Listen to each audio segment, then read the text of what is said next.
Some wisdom is found on the surface, and some wisdom takes us deeper.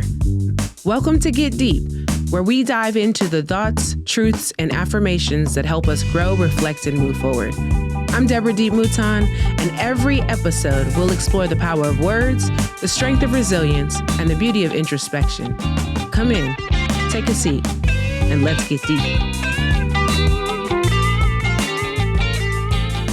Whew, this one might be a hard one.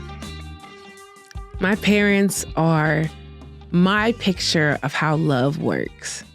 Even though my father has transitioned and my mother has been trying to put her life back together, I had a front row seat to what love looks like in real time for decades. My mom serving next to my father, not always agreeing with his decisions, but being the unified front that's necessary to be a leader. My dad trying to listen to my mother, but also disagreeing sometimes, and learning that she was giving him space to lead even when she disagreed. Those two were hilarious together. They were playful. They cooked together. They would take us on these trips where we would go camping into the woods and spend all of our time bathing in the back of a van and putting our toys in creeks. This was the life that they built together, and I got to watch. I also got to watch the ending unfold. My father had a series of health incidents, from a heart attack to a stroke. But what eventually started to really change things was he fell and hit his head and cracked his head open. My mom found him laying on the floor in a pile of blood and rushed him to the hospital. We figured he wouldn't make it past that with his advanced age, but that man, he could survive anything, it felt like. Over a dozen heart attacks, a fall, a stroke, and he was still up and cracking jokes. But unfortunately, the toll started to wear on him. I remember watching him in his last few weeks as my mom tried to get him to eat smoothies or take anything. And as he refused, because he knew that life was ending and he just wanted to spend it holding my mother's hands and telling us stories through a weak and broken voice. There was a day that I cannot forget. My mom and I were buzzing around their apartment, cleaning and making room. My father laid in a hospital bed. His hospice nurse had just left giving him his medication. And we all kind of just floated around each other as if we didn't know what was imminent. And then my dad called my mother over. And he whispered to her just loud enough for me to hear, "I'm ready to go home." She looked at him and asked him, "Do you mean home with Jesus?" To which he nodded his head. Then my mom leaned over and they shared a moment in whisper that I will not know what they said. I got to watch this unfold in front of me. My parents sharing this intimate moment that we didn't know how much time would be left afterwards. It takes a lot to make me cry. But I remember after seeing that, needing to leave and getting in my car and crying the entire way home, thinking, I don't know what it means to love someone like that. There was a part that I skipped.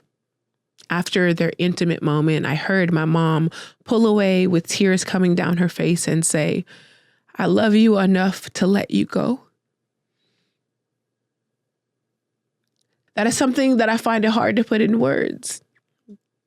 Not this thing that we preach often of loving someone to let them go in hopes that they'll come back to you, but understanding that you have reached the end of a journey with someone, that a season is ending and a chapter is closing, and you love them enough to let them not be in pain anymore, to not suffer together, but to move on and find something that you don't even know what it might be, but you know it's better than this. I've struggled with the ends of relationships. While they've not been as grave as this, I know that the example that my mother set forth for me in that moment was one that I will carry until the end of my life, knowing that she has loved fully with her whole heart another person who has loved her fully and wholly back, and that they can walk into the end of a journey together and look at each other, and one can let go, knowing that there is somewhere that they will land softer than their own arms. I pray for those kind of endings to relationships, that we can see that there is a better coming for one of us and still be willing to take the pain that will come in not having the other. And I hope that love for me looks like a long life full of someone willing to hold my hand, even to the end. Thank you for joining me on this journey today. I hope this moment of reflection stays with you, guides you, and reminds you to keep going. If you found value in this episode, let's keep the conversation going. Follow me on Instagram at Live Life Deep and share your thoughts, your wisdom, and your light. And if you're enjoying the podcast, the best way to support it is simple. Subscribe, rate, and leave a review. Your support helps others find this space of growth and inspiration. This has been a Gemini's production. You can explore some of the other podcasts on the network by going to GeminisProductions.com or following on Instagram, TikTok, or YouTube at Gemini's Productions. Until next time, remember, you've been given today. What you do with it is up to you.